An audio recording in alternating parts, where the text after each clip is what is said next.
इन्होंने जो गेम बनाई है या मोनोपोली की है। इन्होंने कहा कि पहले एक आदमी को पूरे पंजाब की कमांड दे दी है। आप सोचो, एक आदमी पूरे पंजाब की शराब बेचेगा, वो मोनोपोली करेगा और उसका जो प्रॉफिट मार्जिन पॉलिसी में 5% बढ़ाकर 10% कर दिया, डबल कर दिया और आदमी एक कर दिया है। पहले 100 आदमी बेचते होते थे, अब एक कर रहे हैं। सो ये घपला इतना क्लियर कट घपला है। नमस्कार, स्वागत है आपका हमारे चैनल पर। मैं हूं आपके साथ शिप्रा सैनी। राजधानी दिल्ली के बाद अब पंजाब में भी आम आदमी पार्टी शराब घोटाले में फंस चुकी है।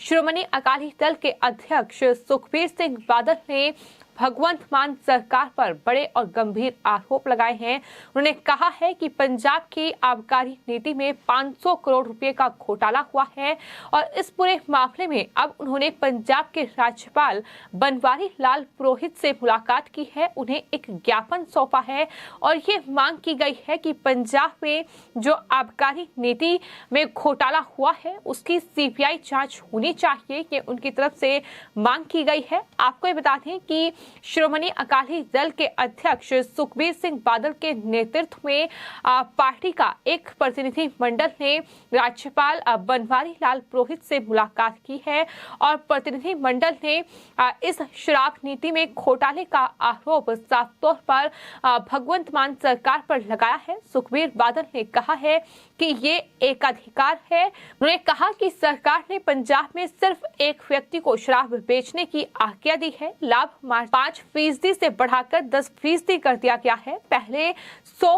विक्रेता थे, अब केवल एक है। साफ है कि ये घोटाला है। 500 करोड़ रुपए के घोटाले का आरोप उन्होंने आम आदमी पार्टी के नेता राघव चड्ढा और साथ ही साथ डिप्टी सीएम मनीष सिसोदिया पर भी लगाया है, क्योंकि उन्होंने ही तमाम मीटिंग्स की हैं। ये उनका आरोप है।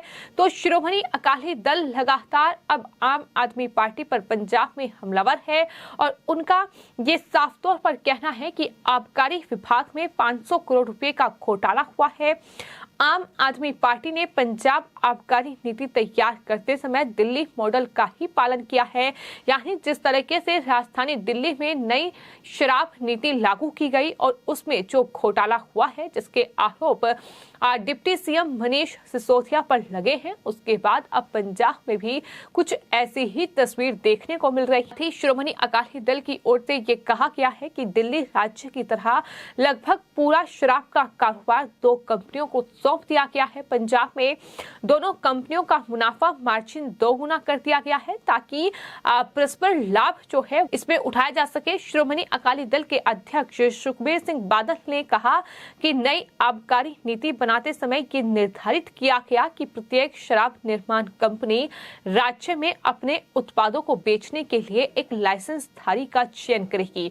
तो इस तरह से उन्होंने तमाम बातों का जिक्र किया है। इससे पहले उनकी तरफ से प्रेस कॉन्फ्रेंस की गई थी जब उन्होंने ये 500 करोड़ रुपए का घोटाले का आरोप आम आदमी पार्टी पर लगाया था। उसी वक्त उनकी तरफ से ये कहा गया था कि वो इस पूरे मामले को लेकर राज्यपाल से मुलाकात करेंगे और इस पूरे मामले की जांच की मांग की जाएगी। और अब उन्होंने राज्यपाल को जो ज्ञापन सौंपा है उसमें सीबीआई जांच की मांग की है। और सुखबीर सिंह बादल की ओर से ये कहा गया है कि नई आबकारी नीति बनाते समय ये निर्धारित किया गया कि प्रत्येक शराब निर्माण कंपनी पंजाब में अपने उत्पादों को बेचने के लिए एक लाइसेंस धारी का चयन करेगी।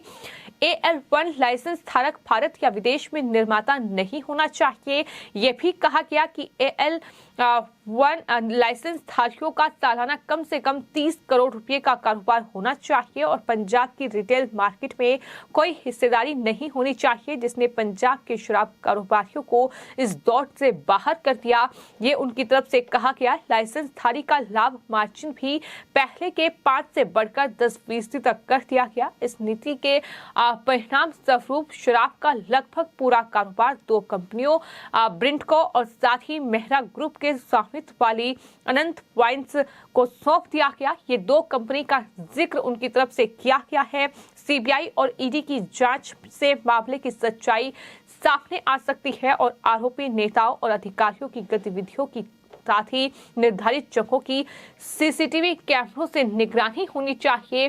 जो सीसीटीवी कैमरे हैं उनकी जांच होनी चाहिए, ये मांग भी उनकी तरफ से की गई है। तो कुल मिलाकर इस तरह से अब इस पूरे शराब घोटाले में आम आदमी पार्टी दिल्ली में घिरने के बाद अब पंजाब में भी घिर चुकी है, जहां शिरोमणि अकाली दल के अध्यक्ष सुखबीर सिंह बादल पंजाब में आम आदमी पार्टी को बकसने के मूड में नहीं है और वो साफ तौर पर ये कह रहे हैं कि दिल्ली की तर्ज पर ही पंजाब में भी पंजाब आबकारी नीति को लागू किया गया है, 2 कंपनियों का इस्तेमाल किया गया है और ये पूरी तरीके से एक घोटाला है, इसकी जांच होनी चाहिए। उन्होंने साफ तौर पर राज्यपाल से मुलाकात करके उन्हें ज्ञापन सौंप दिया है और ये कहा है कि सीबीआई जांच इस पूरे मामले की हो। बादल ने ये भी कहा कि इसके अलावा उनकी पार्टी पंजाब में शराब कार्टेल से आम आदमी पार्टी को जो रिश्वत मिली है उसको लेकर सीबीआई और ईडी के पास शिकायत दर्ज करने की अपील करेगी और जैसा कि उनकी तरफ से कहा गया था उसके बाद अब उन्होंने राज्यपाल से मुलाकात करके उन्हें दरअसल ज्ञापन सौंप दिया है और ये साफ तौर पर आरोप लगाया है कि दिल्ली राज्य की तरह लगभग पूरा शराब का कारोबार 2 कंपनियों को पंजाब में सौंप दिया गया। ये बड़ा आरोप उनकी तरफ से लगाया गया है। तस्वीरें सामने आई हैं जहां उन्होंने राज्यपाल बनवारी लाल से मुलाकात की है, ज्ञापन सौंपा है। तो पंजाब एक ऐसा राज्य जहां कहीं ना कहीं पहले से ही ये सवाल उठते रहे हैं कि नशा जो है वहां जिस तरीके से शराब का कारोबार फैल रहा है, जिस तरह से पंजाब कहीं ना कहीं नशे के चलते ही पिछड़ता जा रहा है, उस पर कंट्रोल करने की जरूरत है। और जब चुनाव हुए उस वक्त भी ये मुद्दा काफी गूंजा था कि किस तरीके से आखिर नशे की लत से उन्हें दूर किया जाए, पंजाब वासियों को किस तरह से वहां के युवाओं को जो नशे की लत लगी हुई है उसे किस तरीके से बचाया जाए। ये तमाम मुद्दे काफी चुनावों के दौरान गूंजे थे, लेकिन उसके बाद आम आदमी पार्टी सत्ता में आई। पंजाब आबकारी नीति में अब ये घोटाले की जानकारी सामने आई है, जहां साफ तौर पर सुखबीर सिंह बादल की ओर से ये तमाम आरोप लगाए गए हैं। 500 करोड़ रुपए के घोटाले का आरोप उनकी तरफ से लगाया गया है। तो जिस तरीके से सुखबीर सिंह बादल इस पूरे मामले को लेकर आम आदमी पार्टी पर हमलावर हैं, पंजाब में उनकी तरफ से कहा गया कि दरअसल पंजाब की इस आबकारी नीति के परिणाम स्वरूप लगभग पूरे शराब व्यापार को 2 कंपनियों अमनठल के स्वामित्व वाली ब्रिंडको और साथ ही मेहरा ग्रुप के स्वामित्व वाली अनंत वाइन को सौंप दिया गया।